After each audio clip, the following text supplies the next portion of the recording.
Shalom, shalom. All right, this is part two to visions and dreams. So that dream I had back in 2010, I had moved from my house to another place, and about a year and a half later, it's like the middle of the night, probably like 2, 3 in the morning, maybe 1 or 2 or something, maybe it's somewhere around there. And I get a call from my brother.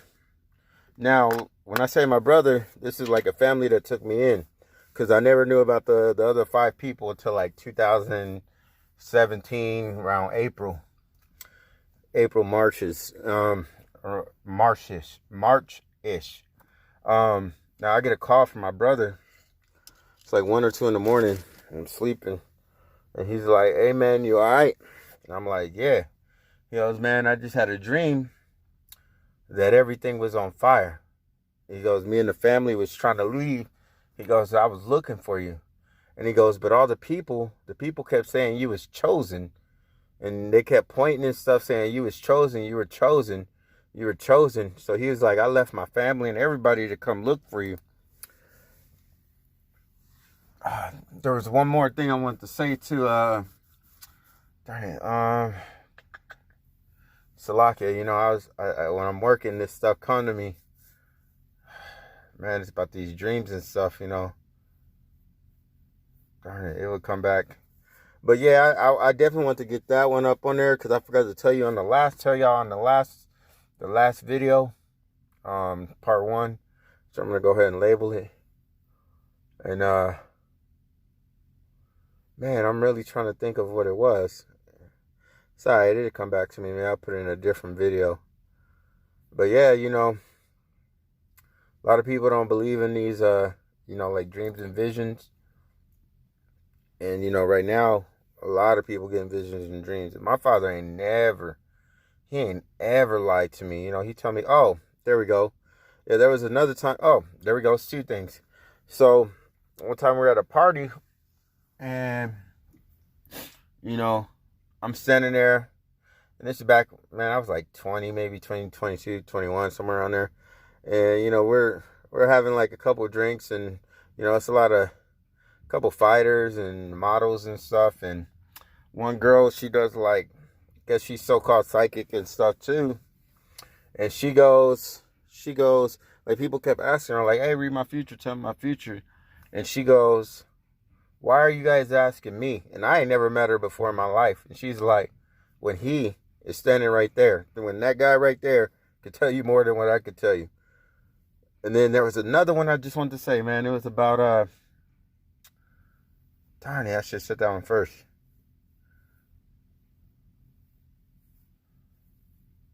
Oh, yeah, so I would get dreams. Like, man, I always argue with pastors and stuff about dreams and stuff. They just kept telling me it was always the devil.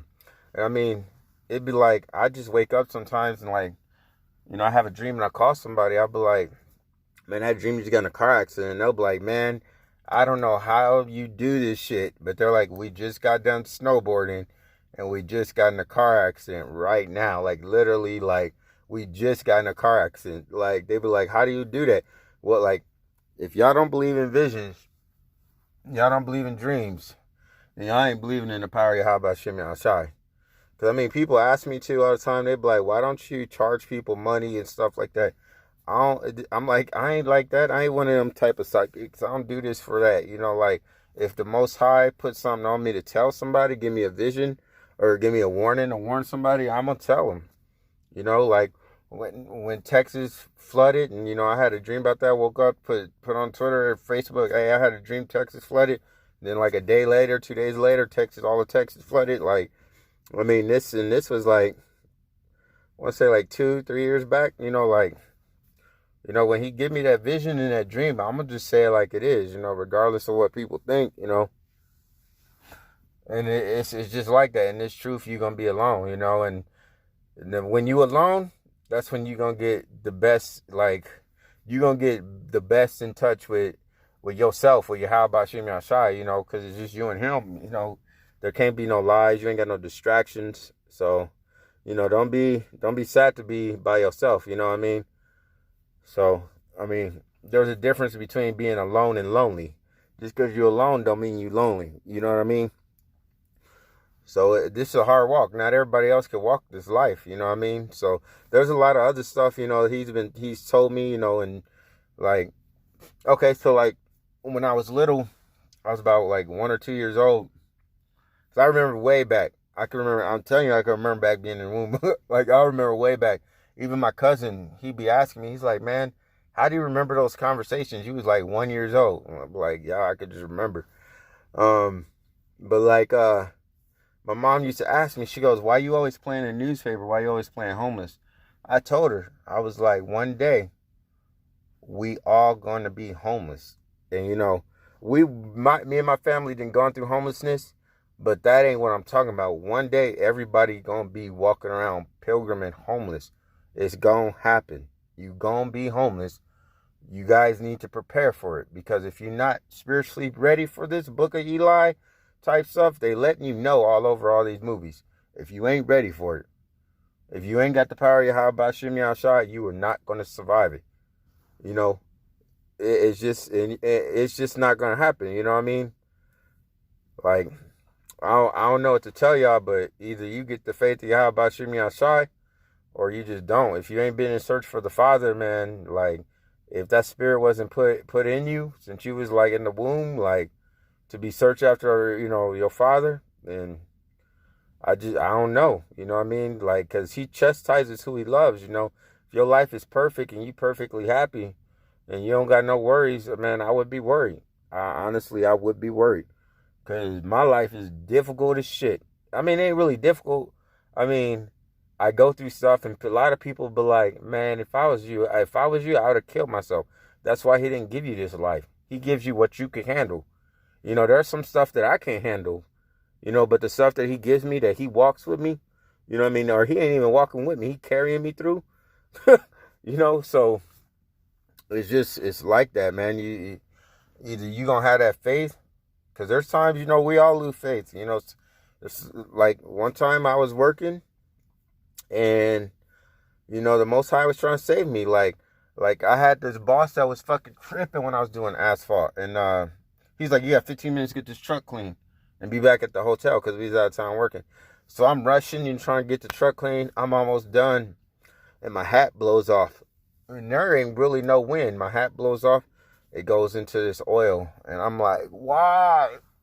And I'm like yelling, like, why? I'm almost done. Like, I'm asking the Most High, like, why? I'm almost done. I'm trying to get done. I'm about to get fired, whoop-de-whoop. Not knowing that when I went down to pick my hat up, I turn around, there's all these bees right there. And I'm deathly allergic to bees. Well, I go in a shot, you know what I mean? So that's deathly allergic, though, you know what I mean? I end up having to get an inhaler and stuff. But he was trying to warn me. He was trying to save my life. And you know what? I sit there and I made a mistake, questioning him, like fussing at him, like, why is this happening? Why did this happen? When he trying to save your life, sometimes you don't realize that you going through stuff because he trying to save your life. That's it. He's trying to save your life. He's trying to put mercy upon you.